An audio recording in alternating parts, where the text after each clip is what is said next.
For over 19 years, your eyes and ears on horse racing has been Tommy Walski's The Sport of King.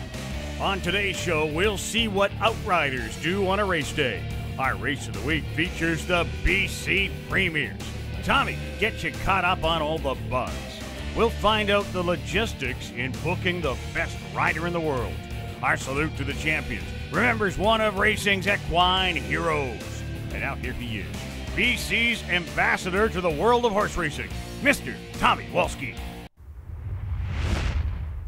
Hello everybody, and thank you for watching the Sport of Kings on this weekend.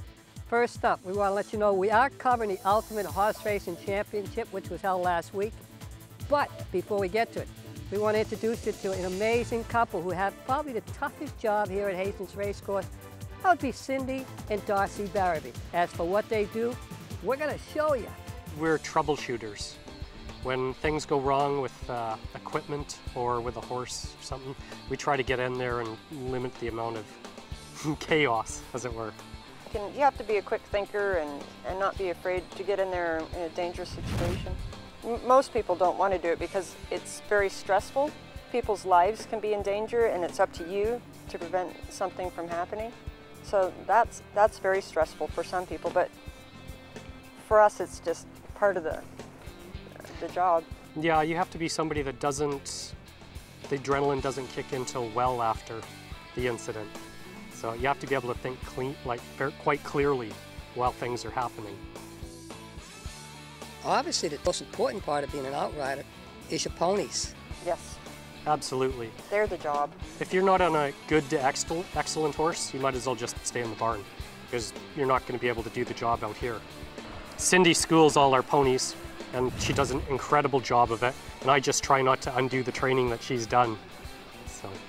Where did you discover these horses? All of them right now are ex-race horses. Really? Yeah. Yeah. It's almost easier to use them because they've been out here, they've seen the crowd, they've seen the horses running by, and nothing bothers them. If you bring a horse from off track, it can be dead broken. This will freak them out in here. We have had off-track horses, but it's nice taking ex-thoroughbreds and giving them another life. And they love running, so, you know. Yeah, that's the thing. Thoroughbreds are bred for that instinct to get up there and be up there head and head. So you don't have to teach, you don't have to teach them that aspect of the job. Do you guys have a plan when you go out there? I'm the lead outrider, so I take the front end. But in the same point, if there's a lot of 6.5 furlongs and Darcy has to do a lot more traveling, we'll switch it up a little so that his pony gets a break and my pony goes to the long range. We alternate so that we're able to cover either position. And we work really well. We know each other's moves and ponies' capabilities and whatnot. So we have our own personal radios, so we will apprise the other one if something's acting up a little bit that's out of the other person's sight. So we're always on top of the field, whatever's going on. Cindy, what are those positions you take before the race? I'm the lead, so I'm in front of all the racehorses. Darcy's behind all the racehorses. We always try to keep the horses in between us. If somebody goes by us, we give them crap and say, get back in line, because it's very important that they stay between us. And then when we get to the gate, Darcy will follow them behind into the gate, and if one gets loose, he's there, but if one breaks through the front, I'm there. So we're always trying to cover all our angles so that they're always protected, as it were, so that if one gets loose, one of us is there. They're in the gate, they break. What do you guys do now? I will stay in that corner, so if anything goes wrong down this... The problem with this racetrack is we have blind spots. What do you mean by that? The bushes, bushes that are there, and or the even the tote board. So we try to make sure one of us is where we can see half the track and the other one's where they can see the other half. On the field at all times. Yeah, because we were doing it as the Tubbs used to do it, and we'd kind of move around, but a horse broke down in this turn and neither one of us saw it. Yeah, nobody... It had broken its back and it was just lying there. So neither Darcy nor I knew that there was a horse down there, and the stewards didn't tell us. And that was scary because all them horses are going to finish the race and now there's a horse lying on the track. So now we space ourselves so that we have full vision of the whole track between the two of us. And then on the back side, after the race, as they come by, I'm ready to take, either the jockeys will shout to me for rider's claim of foul, and they'll they'll say against the 4, and then the position, and then I relay to the stewards exactly what the rider has said to me. And so that way, that's how riders' claims of foul come in. They're reported by me or whichever outrider's on the back after the race. Darcy, we got some extraordinary video. Okay, that day, a horse, the gate crew had a hold of the horse and they had a lead strap through the chin strap. That broke, so the horse unloaded the rider and then proceeded to head down the track. I was able to cut it off with an offhanded catch, and that's the first time I've ever made an offhanded catch where my pony couldn't actually get in front of it. As I was aware that rail was coming, and I was just hoping my pony could get in front, and push them out. It's like our ponies will catch the horse, and then our pony will push them to where we want. That time I didn't get there as where I wanted to be, and so we both went down and we ended up under the rail. And so to do that over again, I would have turned that horse loose just before we got to the rail. We're watching you right now. What is going on with your deed? When a horse drops a rider right out of the gate, it would be really fun to catch him right off the bat, but for the safety of the riders, we let it go by. Because if we miss that catch and the horse turns the wrong way, now there's going to be a loose horse running the wrong way. So we try to make sure the horse just runs the right way with the horses. And then when the race is over and it's safe to catch the horse, then we'll catch the horse. But if you watch the DVD, at first I don't catch the horse. I just make sure it goes with the herd. But then after the race, Darcy did the same thing. When it came by him, he just made sure it kept going the right way, because it's very scary if they go, you know, they're both going 35 miles an hour, and for them to connect, not good. You're about to approach the winner's circle. What's going through your mind, and how can you prevent that? There's nothing I can do to prevent it. All I did was try to stay away from the horse to not push him that way. And one of the nice things about catching is if they have blinkers on, you can sneak up behind them. So I came around, if you watch the slow motion, you notice more in the slow motion. If you watch it, I came away from the horse, then went back down to him, got slightly behind him so he couldn't see my hand coming, and then I grabbed the lines. Because he was afraid of my pony and didn't want to be caught. And I was afraid of him going in there because we've had that bad incident where that other horse went crashing through there. Darcy, is there something that can be done to help you guys in that position? What we really need, and I mentioned it to management and whatnot, is we need a visible rail there. So we need nothing is really going to prevent a horse from crashing through a barrier short of a massive structure. But it helps. a visible white rail would prevent them from coming in there like that. Kind of what you have by the paddock. Exactly. Only the craziest one will jump over top of that thing. But they see that open spot and they go, hey, let's go in there, and it's scary. Yeah. So many variables in how you catch a horse, and you have to be so aware of everything. What's in front of you, what's to the side, what's coming at you. Tunnel vision is the worst thing you can get. Oh, it's your enemy. Yeah, there's lots of times when there's a loose horse and we have to rein ourselves in. We don't make the catch till it's safe. And our ponies are quite eager to get in there and grab them, and our ponies get mad. But you have to pick the safest time to make the grab. If there's two of us and we're together, and I say, Darcy, back me up, then I'll go in and make the catch. That way, if the horse turns or anything, Darcy's there to get it. But if we're not together, we never, if the horses are running, we never try to catch them. Teamwork is so important, especially on a racetrack where you only have 2 outriders.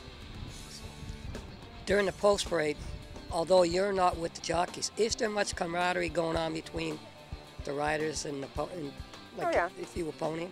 Well, they'll let us know if they have a bad horse. They'll let us know if one's tough to pull up and they're going to need help. Because they know we're there for them, and we let them know we're there for them. So they let us know. They're always talking to us. How long can your ponies last doing this? And how long can you guys last doing this? Oh, forever. Well, it is hard on your body. Your right shoulder and arm ligaments and whatnot, they start to go. Like I dislocated a number of things.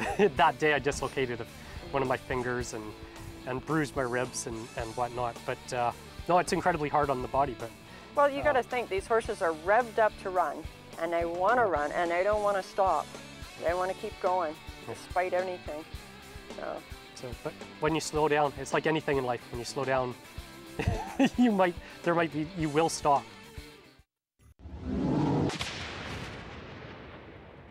Also in town for the Ultimate Horse Racing Championship weekend was the world's winningest rider, Russell Bays. Bays had flown in from the East Coast to ride on this weekend, and we thought, hey, Russell, how do you make these travel arrangements? Russell, can you tell us how the process works for you? You're like a frequent flyer.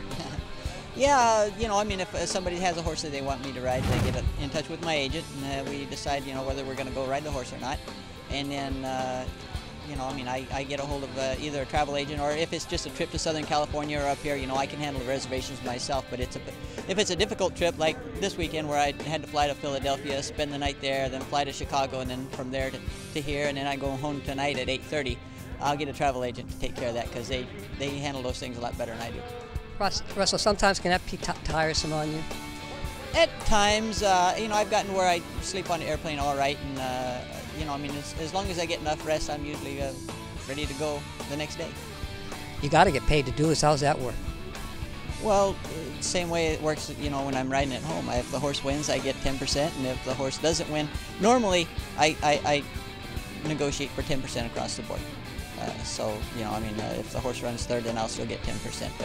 But sometimes I'll get upfront money, but most of the time it's just for the 10%. Has it ever turned out where the trip that you made was not as fruitful as if you would have stayed home? Yeah, occasionally, but we try to keep those trips to a minimum. Have you ever done that and didn't turn out the way you wanted it because the horses you took off won? Oh yeah, and it's fairly often that happens. You know, I mean, you make a lot of trips where you know, your horse doesn't run well, and then you go back the next day and say, oh crap, all my horses won here that day. But how long do you think you'll be doing this, the riding in it? The riding end of it? Oh, I don't know. A couple more years yet anyway. I want to hit 12,000, and we'll see what happens from there. Thanks for doing this, Russell. You bet. Today on our Race of the Week, we show you the crown and jewel when it comes to horse racing for the older horses. You'll be looking at the $100,000 Premier's Handicap, and it brings together a fine field of horses from the Northwest. Here's Brooke Ward to get you the rundown. Commander is owned by Glenn Todd and Patrick Kinsella, trained by Troy Taylor, and ridden by Mario Gutierrez. Three Wood is owned by Kay and Sue Ohashi, trained by Patty Leaney, and ridden by jockey Amadio Perez. Crew Leader is owned by Swift Thoroughbreds, trained by Dino Condolenios, and ridden by Chad Hoverson. Silly Fella is owned by Nick and Pauline Felicella, trained by Lenore Dubois, and ridden by Isaias Cardenas. Winning Machine is owned by Fleur de Lis Stables, trained by Frank Lucciarelli, and ridden by Leslie Malling. Senor Rojo is owned by Trey Hombres, trained by Dave Forster, and ridden by jockey Richard Hamill. Trick of the North is owned by Aurora Stables, trained by Barb Heads, and ridden by Dave Wilson. Almost Time is owned by Swift Thoroughbreds, trained by Dino Condolenios, and ridden by Frank Fuentes. Gan By is owned by RJT Thoroughbreds, trained by Mel Snow, and ridden by George Espedia. Jabrika is owned by R&R Warren, trained by Jim Penny, and ridden by Russell Bays. Assessment is owned by Tice Ranch, trained by Howard Belvoir, and ridden by Galen Mitchell. Finally, Cruisin' is owned by Leo and Norma Shaw, trained by Rob Gilker, and ridden by jockey Marlo Dunn. And now, let's enjoy this strong field. They're going 1 mile and 3/8 in the BC Premiers. There they go. Field of 12 sent on their way in the Premiers, and Winning Machine is quick and right on the early lead. Commander on the inside. Now Assessment drives up hard on the outside. Silly Fella now down towards the inside. Senor Rojo followed by Jabrika, finally Cruisin'. Trick of the North, Ganbei. Then it's Crew Leader, Three Wood, and the trailer, Almost Time. Now as they turn for the backstretch, it's Commander showing the way now by about a length and a half. It's Winning Machine in second, Assessment third by 2.5. Silly Fella sits in fourth by 3.5. Jabrika trying to be wrestled back in fifth. Down on the inside is Senor Rojo.